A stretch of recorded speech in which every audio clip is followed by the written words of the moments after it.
Today, Iceland's parliament voted unanimously to rescind capital controls imposed at the height of the financial crisis in 2008.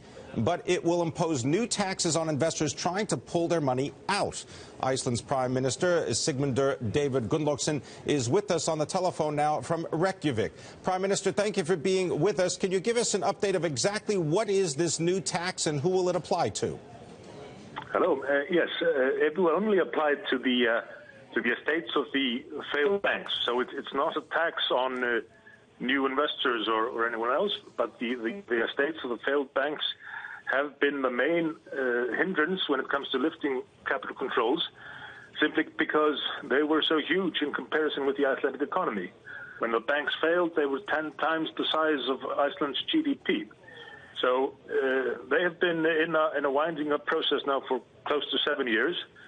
And in fact, they've been doing quite well, these failed estates, so to speak, because the value of their assets has been growing steadily within the capital controls. So the capital controls have provided shelter, and also they've had quite high interest rates within Iceland, but they cannot realize their profits until the capital controls are lifted. So it is really to everyone's advantage that we are now in a position to lift the controls, but it means we will have to put this tax on these estates, but only if they do not finish reaching a compensation agreement before the end of this year. They have until the end of the year to reach a composition agreement and to take certain measures which will allow for the lifting of the controls, and then they will be exempt from the tax. Prime Minister, do you have a direct message to any of the hedge funds or investors who purchased the debt of these Icelandic banks? Well, I'd like to congratulate them on the gains they made from investing in these assets, because, well, I think well over 90% of the claims on these banks were bought after the fact, after the banks collapsed, and to begin with only a fraction of the nominal value, maybe 3 to 5 cents on the dollar.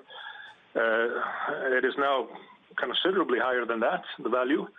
So even with the tax which is necessary to allow for the lifting of the controls, they have done quite well on their investments. Are you prepared for a legal challenge? Obviously, there are all sorts of legal issues which have been ongoing in the courts and outside of the courts in Iceland since the financial crisis. So that is something we are prepared for in this, as in other major decisions that have been taken by the government.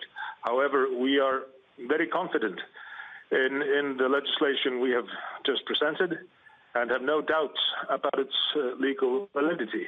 However, I'd also like to mention the fact that it is certainly to the advantage of the claimants, the creditors, to get this issue over with and minimize uncertainty as soon as possible. Prime Minister, let me just break in. Do you have any plans to restore the free float of the krona? Yes, this is... what we're doing now is the lifting of the controls and in essence, letting the krona flow more freely than before. Do you have a specific time frame? It will. Very big steps will be taken this year. This year? That's right. This year, the general public in Iceland, for example, will no longer feel the effects of the capital controls. Icelandic companies will be able to invest abroad, the pension funds as well. And, of course, foreign investors Iceland will continue to be open to foreign investors, as it has been. So it's all quite promising.